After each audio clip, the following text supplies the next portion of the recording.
Bismillahirrahmanirrahim. Assalamualaikum warahmatullahi wabarakatuh.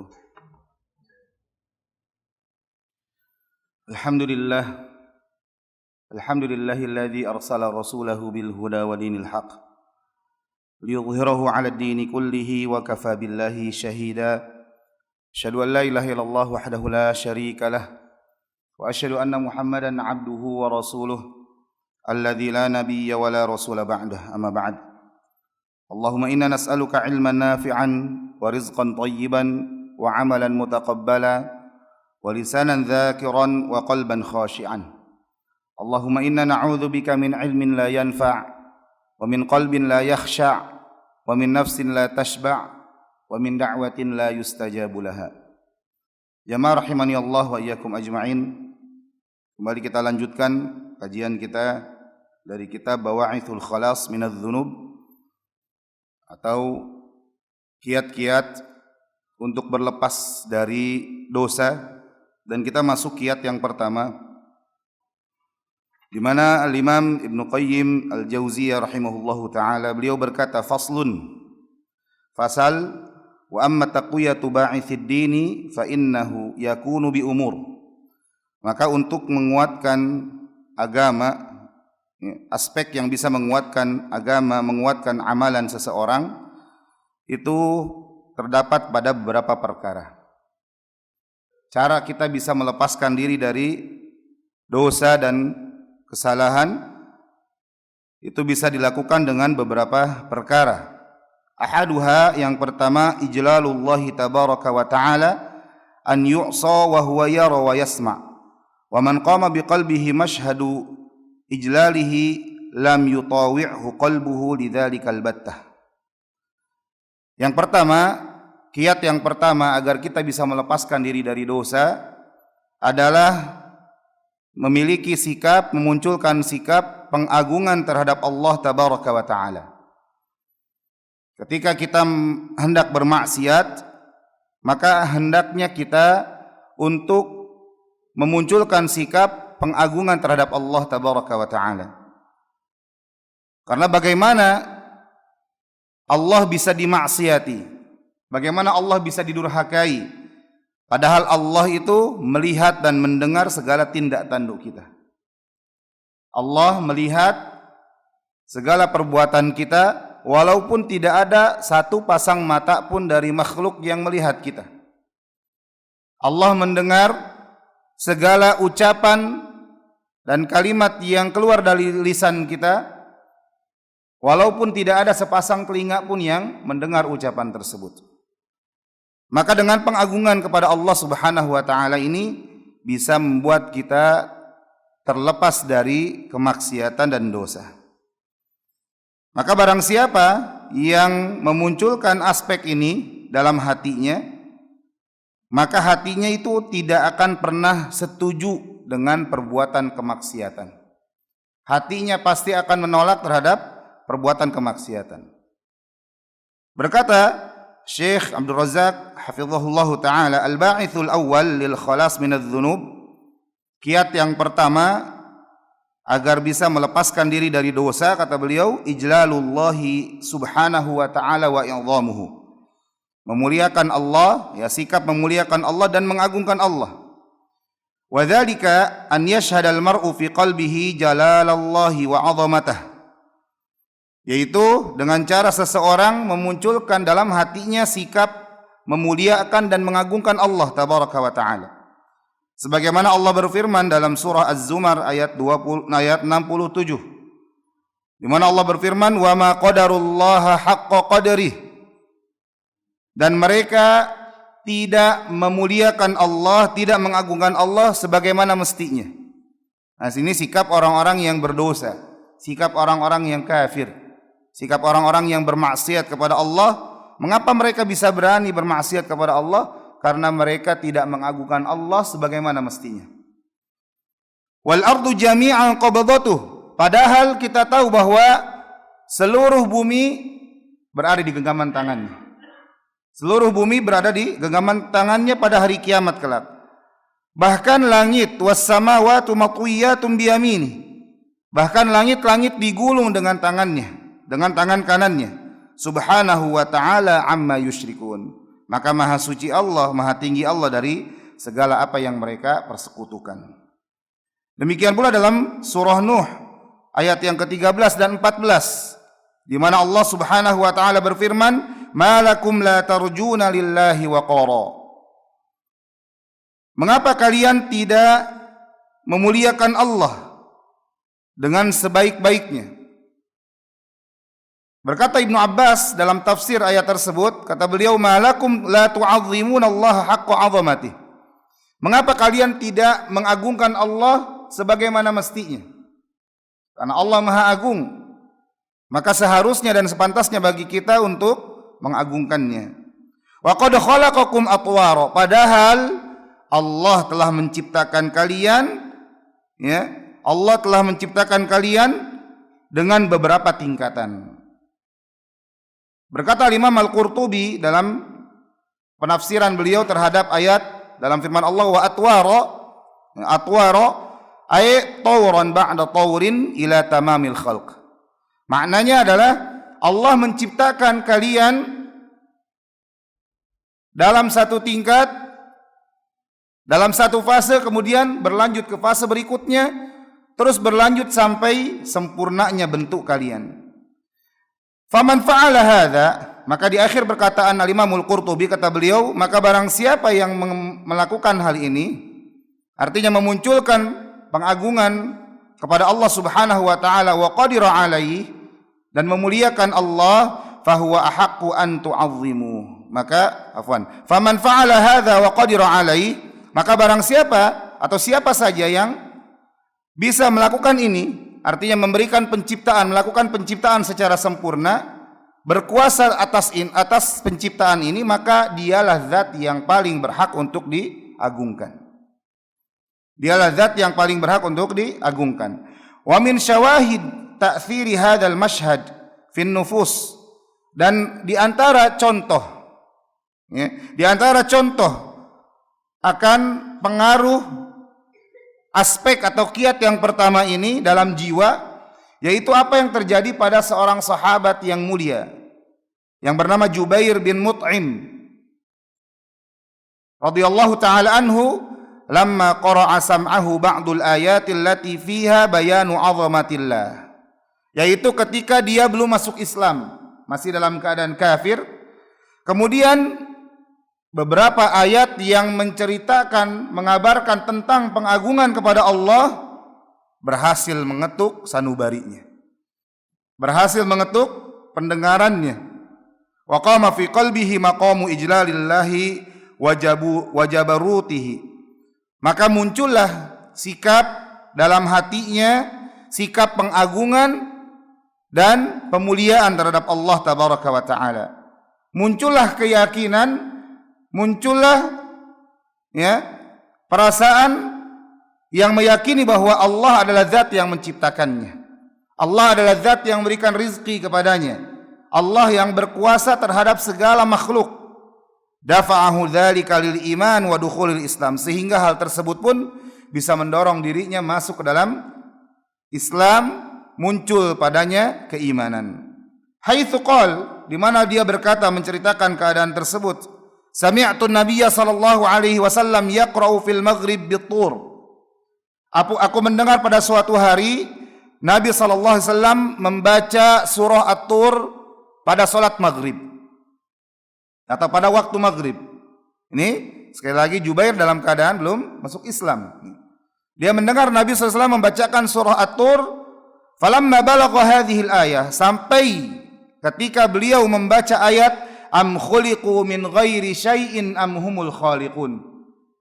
Allah berfirman, apakah mereka diciptakan dari sesuatu yang tidak ada, atau merekalah yang menciptakan diri mereka sendiri? Jadi Allah mempertanyakan kepada seluruh orang-orang yang ingkar terhadap penciptaan Allah. Tanyakan kepada mereka, apakah mereka diciptakan dari sesuatu yang asalnya tidak ada, atau mereka yang menciptakan diri mereka sendiri? Dan ini diyakini oleh sebagian manusia, orang-orang yang mengatasnamakan berkeyakinan ateis. Mereka meyakini bahwa seluruh makhluk, seluruh apa yang ada di bumi ini terjadi dengan sendirinya, berevolusi dan sebagainya. Maka ini adalah keyakinan yang tidak sesuai dengan akal manusia. Makanya Allah tanyakan, apakah mereka diciptakan dari sesuatu yang tidak ada menjadi ada, atau mereka menciptakan diri mereka sendiri? Am khalaqus samawati wal ard, atau apakah mereka menciptakan langit-langit dan bumi? Bal la yuqinun, bahkan sebenarnya mereka tidak yakin terhadap itu. Am indahum khazainu rabbika am humul musaytirun. Maka kata Jubair bin Mut'im, qal kada qalbi an yatir. Maka ketika mendengar ayat tersebut, hampir-hampir hatiku itu terbang. Karena merasakan manisnya keimanan. Muncul keimanan dalam hatinya. Dalam lafaz yang lain, Jubair berkata, wa dzalika awwalu ma waqara al-imanu fi qalbi. Itulah momen pertama kali saat muncul keimanan dalam hatiku. Maka jamaah rahimani Allah wa iyyakum ajma'in, fal 'abdu idza haddathathu nafsuhu birtikabi dhanbin minadh-dhunub falyashhad biqalbihi jalalallahi wa 'azamatahu subhanahu wa ta'ala wa jabarutahu. Maka seorang hamba apabila jiwanya mendorong dirinya untuk melakukan dosa, karena sebagaimana kita tahu bahwa jiwa itu ada 3 macam. Jiwa itu ada 3 macam sebagaimana Allah sebutkan dalam ayat-ayat di dalam Al-Qur'anul Karim. Dan ini seingat ana beberapa tahun silam pernah kita bahas, kita sebutkan tentang 3 macam jiwa. Ada yang masih ingat? Ya. Lupa ya. Ya, jiwa ada 3 macam sebagaimana Allah sebutkan dalam Al-Qur'an. Jiwa yang pertama yaitu jiwa yang disebutkan dalam dalam surah Al-Fajr. Ya, Allah Subhanahu wa taala berfirman, ya ayyatuhan nafsul mutmainnah. Wahai jiwa yang tenang. An-nafsul mutmainnah adalah jiwa yang tenang, jiwa yang senantiasa mendorong pemiliknya untuk melakukan ibadah dan ketaatan kepada Allah. Jiwa yang mendorong pemiliknya untuk melakukan kebaikan dan kebajikan. Nah, ini an-nafsul mutmainnah. Kemudian lawannya yaitu an-nafsu al-ammaratu bis-su. Jiwa yang mendorong pemiliknya untuk melakukan keburukan. Dan ini disebutkan dalam surah Yusuf. Ana agak lupa ayat keberapa yang menceritakan tentang ya, ketika Imra'atul Aziz, istri dari majikannya Yusuf, terbongkar ya keburukannya, terbongkar makarnya. Nah, kita tahu bersama bahwa Yusuf digoda oleh Imra'atul Aziz, istri dari majikannya, diajak berzina. Namun Yusuf dengan izin Allah Subhanahu wa taala, dengan taufik dari Allah, mampu untuk melewati ujian tersebut. Ya, mampu untuk melewati ujian tersebut. Yang akhirnya singkat cerita Yusuf dimasukkan ke dalam penjara. Beberapa tahun setelahnya baru bisa terbongkar makar atau tipu daya dari si wanita ini. Karena memang wanita itu fitnah, ya, wanita itu fitnah. Maka ketika terbongkar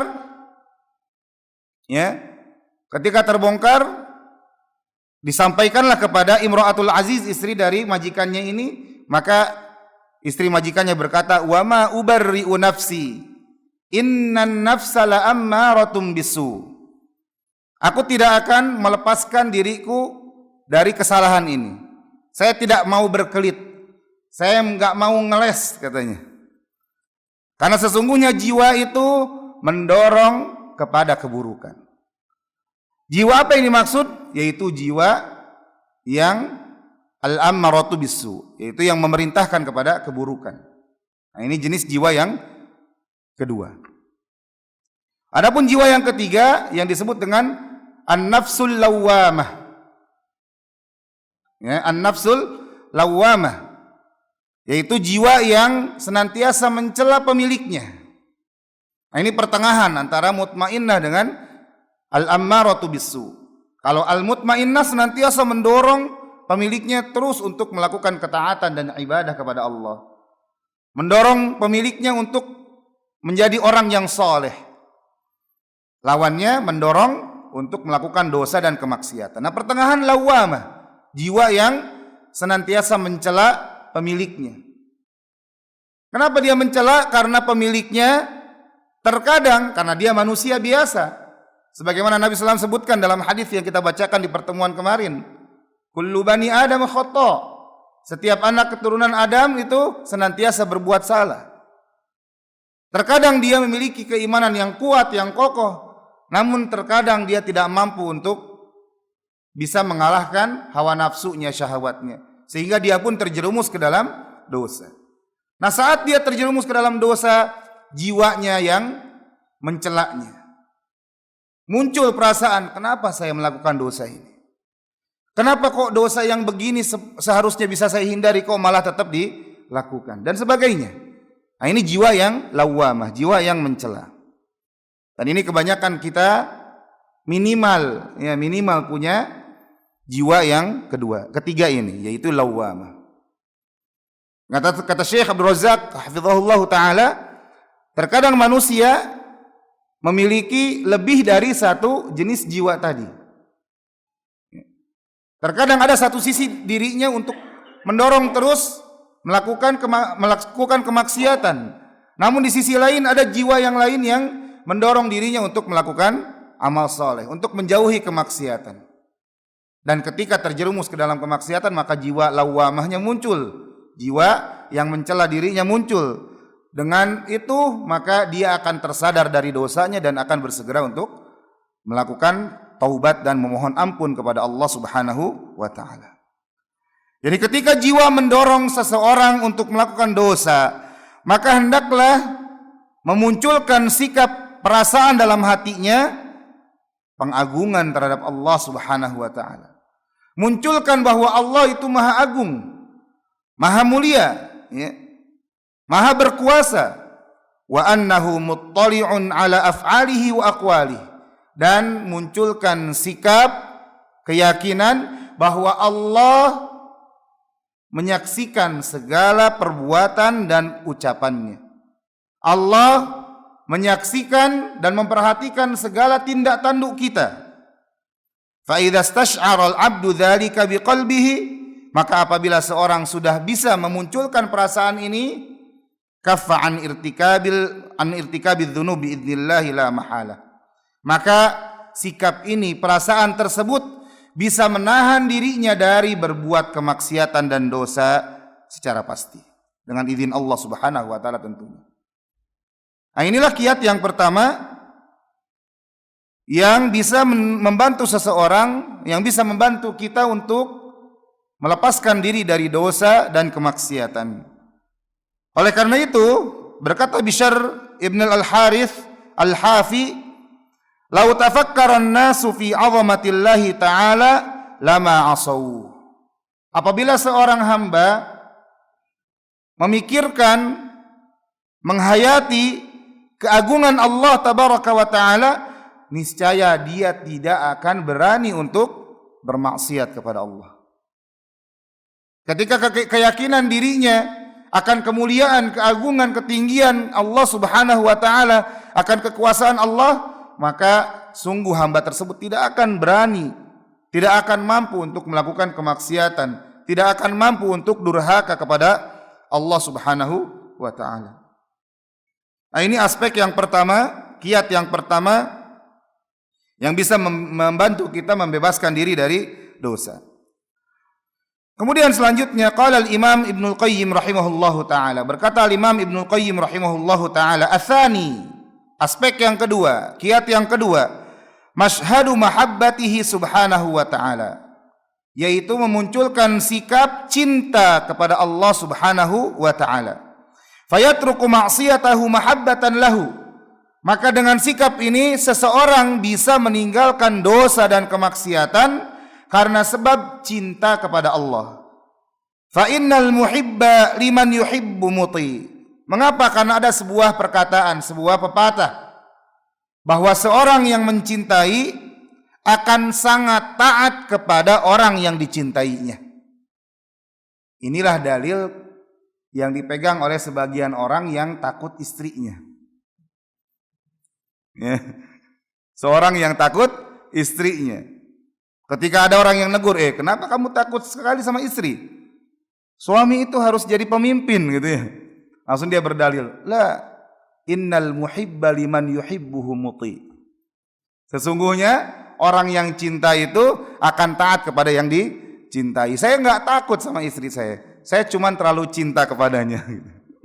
Ya. Itu dalihnya ya.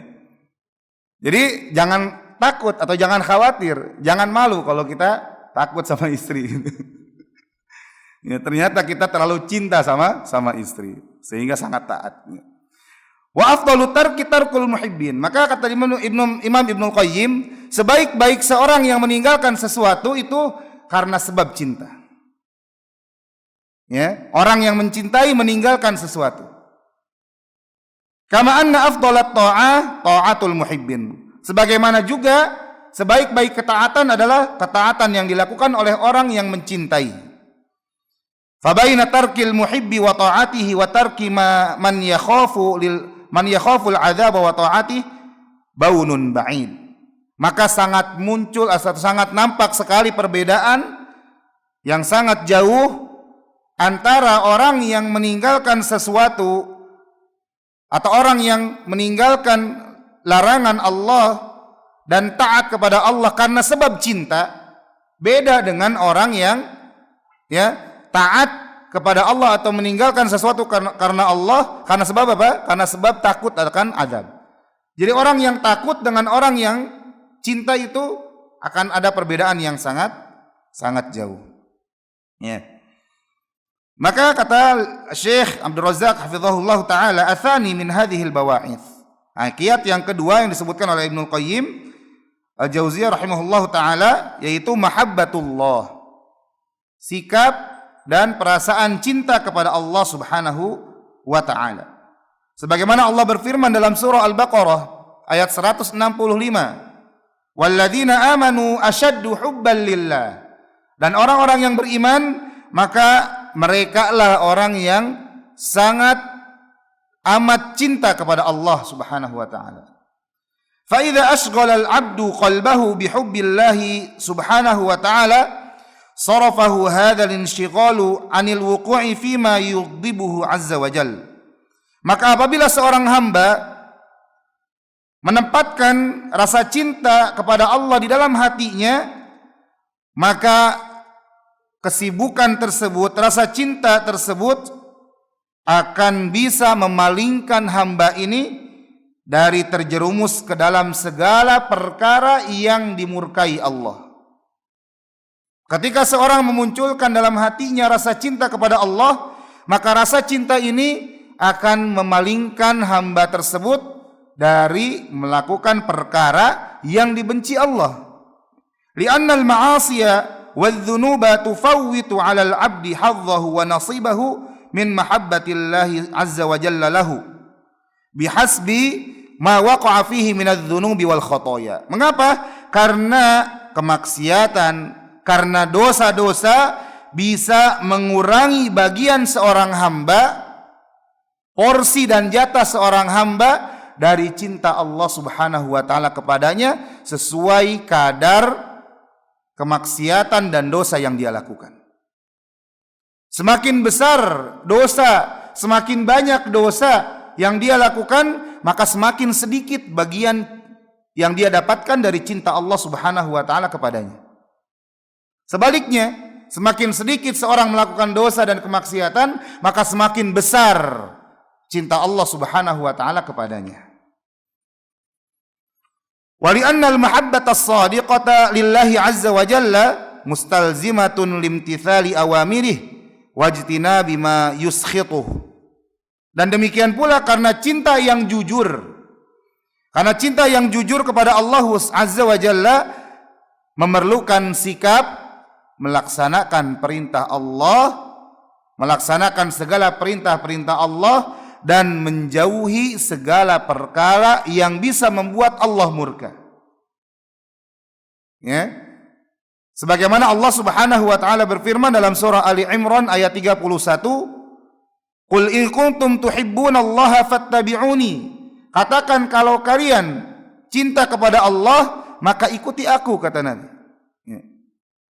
Yuhibbukumullah wa yaghfir lakum dzunubakum. Maka Allah akan mencintai kalian dan Allah akan mengampuni dosa-dosa kalian. Maka cinta kepada Allah buktinya adalah dengan taat kepada Rasulullah sallallahu alaihi wasallam.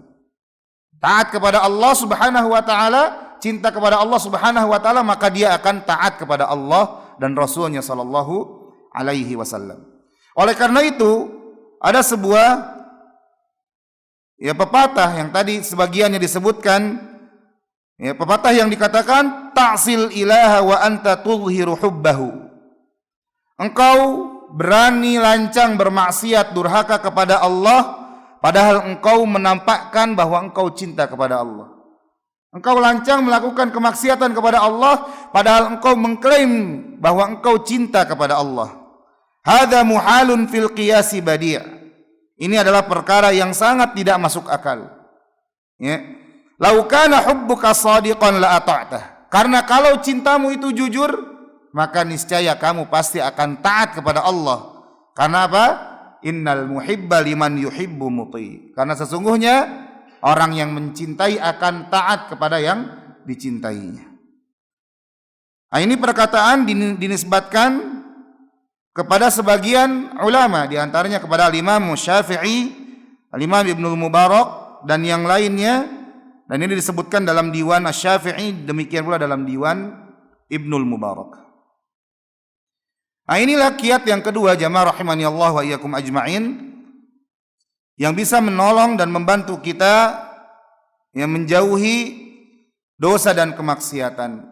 Dengan dua kiat ini saja sebenarnya bisa sangat memberikan pengaruh pada jiwa kita untuk bisa menolak segala dosa, untuk bisa menolak segala kemaksiatan, karena kita tahu bahwa Allah Subhanahu wa taala itu Maha berkuasa.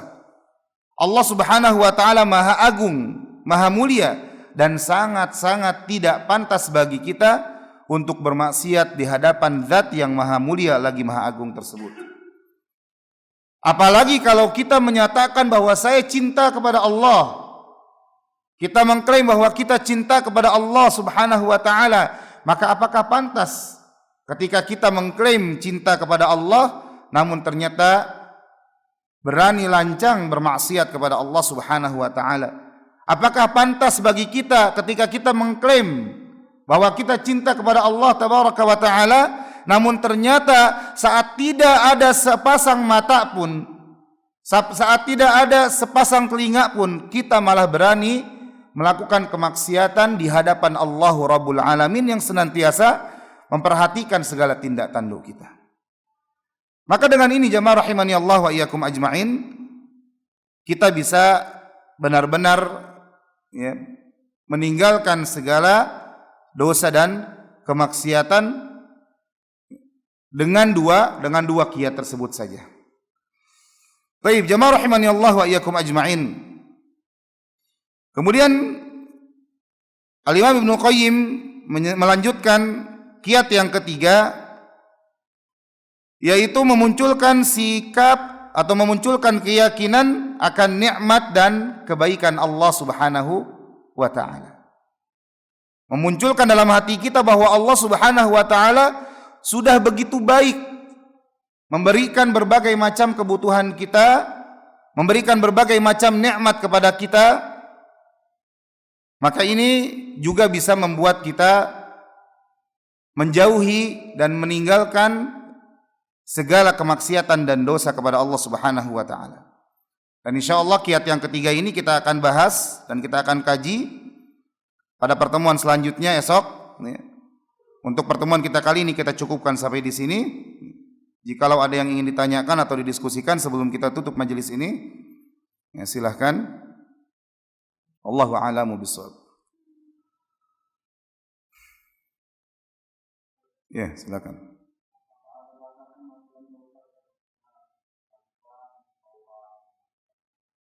Ya. Baik, barakallahu fiik.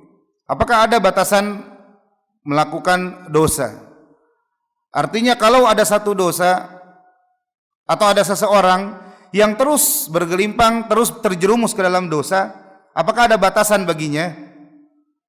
Contohnya misalkan ada seorang yang melakukan dosa, kemudian taubat, kemudian melakukan dosa lagi, kemudian melakukan taubat lagi, terus seperti itu, apakah ada batasannya? Maka apabila seorang melakukan dosa, kemudian muncul dalam hatinya perasaan menyesal dan bertaubat kepada Allah Subhanahu wa taala dengan memenuhi 3 syarat taubatnya. Kemarin kita sebutkan 3 syarat taubat. Apa saja jemaah? Yang pertama, muncul rasa penyesalan. Menyesali perbuatan dosa yang dilakukan. Kemudian yang kedua, berazam untuk tidak mengulangi lagi. Yang kedua biasanya disebutkan meninggalkan dosa tersebut. Ya. Kemudian yang ketiga baru untuk masa yang akan datang berazam, bertekad kuat untuk tidak melakukan atau mengulangi dosa yang sama lagi.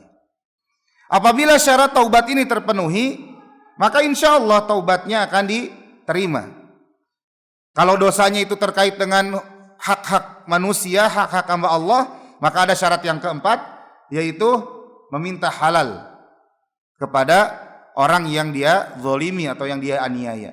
Baik pernah dibicarakan dengan kalimat yang tidak baik, ya, diribahi, ataupun juga difitnah, dituduh, diambil hartanya dengan cara yang batil, bahkan dianiaya secara fisik. Maka harus ada syarat yang keempat selain 3 tadi, yaitu meminta halal kepada orang yang dizalimi.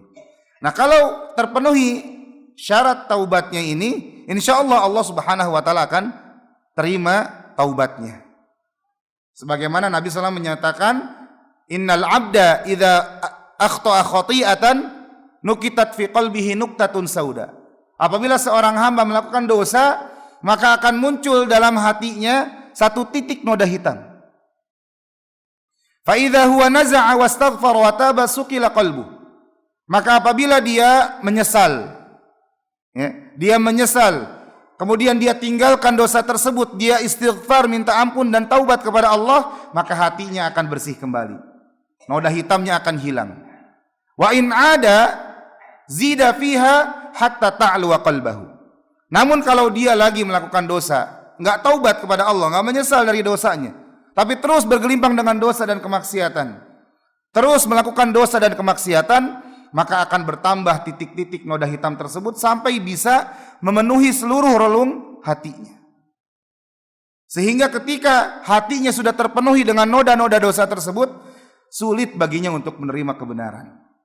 Sulit baginya untuk menikmati lezatnya ibadah. Sulit baginya untuk bisa menangis di kegelapan malam. Sulit baginya untuk menangis ketika membaca ayat-ayat dalam Al-Quranul Karim. Karena hatinya sudah diliputi oleh noda-noda hitam tadi. Ini adalah disebut dengan ron, kata Allah. Ron yang disebutkan dalam surah Al-Mutaffifin ayat ke-14.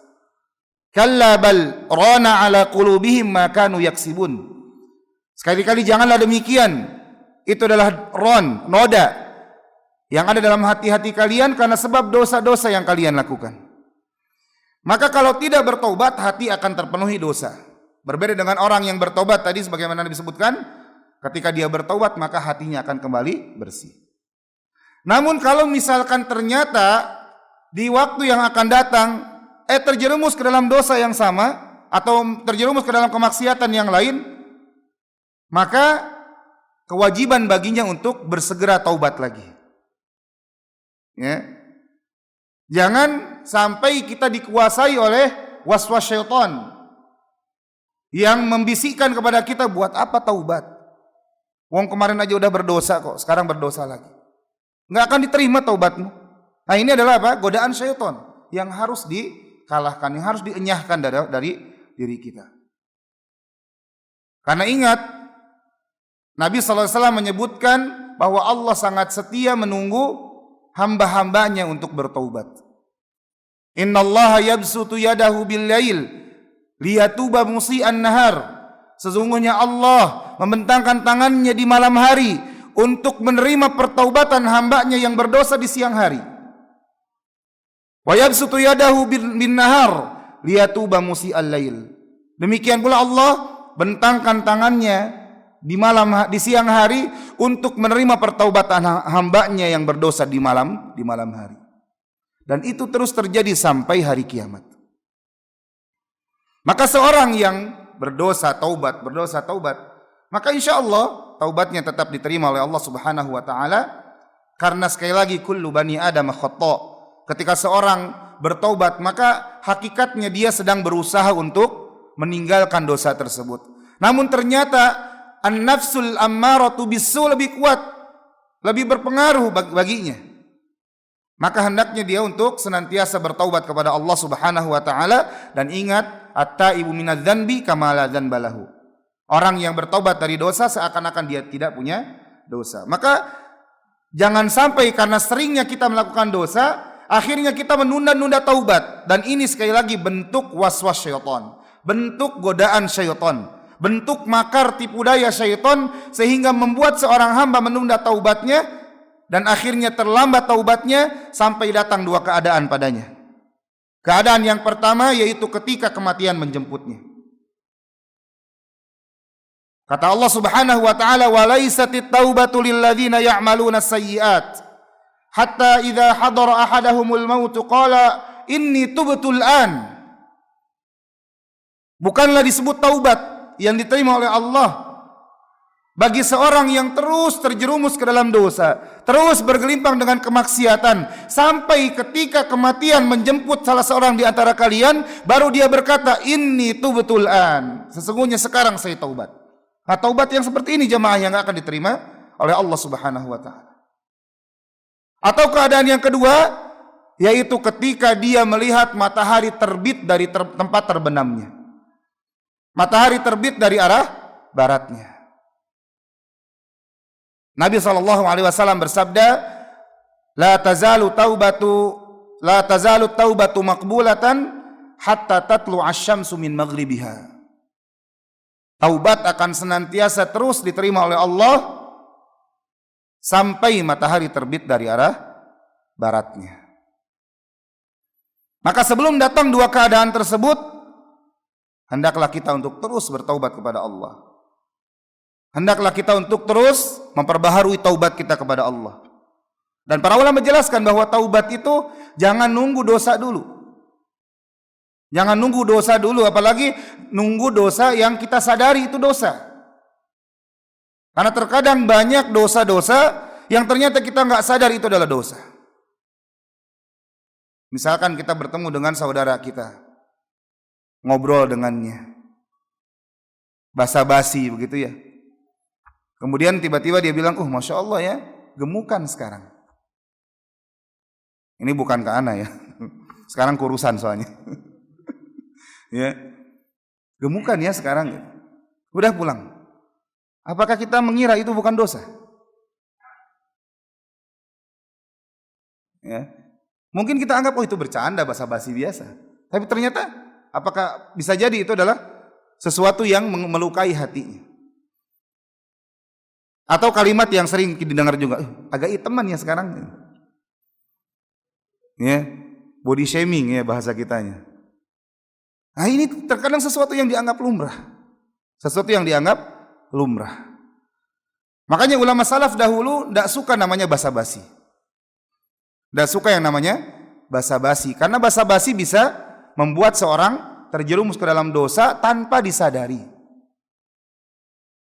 Ya, kalau teman-teman sekalian pernah baca kitab Aina Nahnu min Akhlaqis Salaf, bagaimana perbandingan kita dengan akhlaknya salaf dahulu. Dikatakan sebagian ulama salaf tidak menyukai pertanyaan kaifa haluk. Tidak suka pertanyaan kaifa haluk. Apa artinya? Apa kabarmu? Karena itu basa-basi jamaah. Gimana kabarnya? Kalau misalkan dia bilang, sakit dada sini, sakit perut gitu. Terus kita mau ngapain? Yang nanya akan ngapain? Oh, gitu doang. Itu jelas basa-basi. Ya. Maka kalau misalkan kata para ulama, kalau Anda ingin bertanya, kaifa haluk? Bagaimana kabarmu? Maka harus siap badzul juhud. Harus siap mencurahkan segala upaya yang bisa kita lakukan untuk membantu dia. Oh, saya lagi enggak punya duit ini. Harus siap itu transfer, mana rekeningnya? Gitu, ya. Jangan sampai tadi, kaifa haluk, gimana kabarmu? Oh, sekarang saya lagi kesulitan. Langsung kita kita jawab, oh curhat gitu. Loh, itu buat apa nanya kaifa haluk gitu. Nah, itu makanya basa-basi itu adalah sebenarnya basi gitu. Basa-basi itu adalah sebenarnya basi. Ya.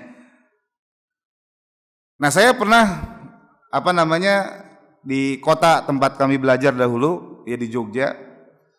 Saya termasuk orang yang kagum dengan orang-orang kampung yang ada di sekitar situ. Karena mereka nggak kenal yang namanya basa-basi. Ya.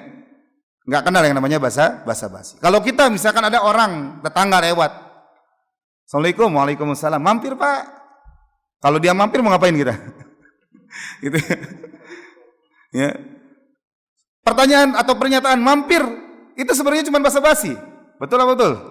Ya. Nah, kalau di Jawa dulu kami, ya di Jogja, daerah tempat kami dekat kampung dekat pesantren, ada orang, "Mas, mampir." Itu betul-betul dipanggil, benar-benar dikejar gitu. Ayo mampir. Padahal walaupun hanya disuguhi dengan teh manis 1 gelas. Nah, ini benar baru, bukan basa-basi. Memang disuruh mampir, memang betul mampir, pengen mampir. Pengen kita mampir. Padahal walaupun hanya sebatas seadanya, terbatas ya, seadanya yang dia bisa keluarkan. Tapi kalau kita mampir, pas benar tetangga kita mampir, ngedumel, kan tadi basa-basi doang. Muncul perasaan seperti itu. Nah, ini basa-basi ya. Makanya tadi para ulama salaf dahulu tidak suka basa-basi. Kalau mau bantu betul-betul. Ya. Kayak Abu Thalhah atau Thalhah bin Ubaidillah Thalhah bin Ubaidillah ketika Nabi SAW menerima keislaman 2 orang dari Bani Bali, dari kabilah Bali. 2 orang sahabat masuk Islam. Maka Rasulullah menawarkan, siapa yang mau menanggung kebutuhan sehari-hari 2 orang ini? Maka Thalhah dengan semangat, saya wahai Rasulullah. Itu betul sikap seorang muslim, enggak basa-basi. Ya, kalau bantu. Dan kisah para sahabat dahulu sangat masyhur di kalangan kita. Ada yang punya rumah ada yang punya rumah besar, tawarkan kita bagi 2 rumahnya. 1 bagian buat kamu, 1 bagian buat saya. Ada punya 2 istri, enak aja dibagi-bagi gitu. Kalau kita kan begitu ya. Ya. Para sahabat begitu, saking cintanya kepada sahabatnya. Enggak ada yang namanya basa-basi. Nah, itu mungkin ya. Jadi jangan sampai kita menunda-nunda taubat karena sebab mengikuti tipu daya syaitan. Segera taubat ketika melakukan dosa, taubat. Melakukan dosa, taubat. Dan yakin ketika terpenuhi syarat-syarat taubatnya, insyaAllah Allah akan terima pertaubatan kita. Dan sekali lagi, ketika seorang bertaubat dari dosa, seakan-akan dosa itu tidak ada. Seakan-akan dosa itu dihapus oleh Allah Subhanahu wa ta'ala. Ini mungkin yang bisa kita bahas di pertemuan kita kali ini. Semoga Allah berikan kemudahan bagi kita semua untuk senantiasa terjauh dari dosa dan kemaksiatan, karena itu adalah salah satu langkah terbesar seseorang bisa masuk ke dalam surga Allah Subhanahu wa ta'ala. Sebab terbesar yang bisa memasukkan seseorang ke dalam surga Allah Subhanahu wa ta'ala, dan itulah cita-cita terbesar yang kita inginkan, ya, cita-cita yang sangat besar yang kita inginkan semua, yaitu ketika bisa masuk ke dalam surga Allah, ya, bertetangga dengan Rasulullah SAW, orang yang sangat-sangat kita rindukan. Hadanallahu wa iyyakum ajma'in. Naktafi bihadzal qadar bidu'ai kafaratil majlis. Subhanakallahumma bihamdika asyhadu an la ilaha illa anta astaghfiruka wa atubu ilaik. Wa akhiru da'wana anil hamdulillahi rabbil alamin. Assalamualaikum warahmatullahi wabarakatuh.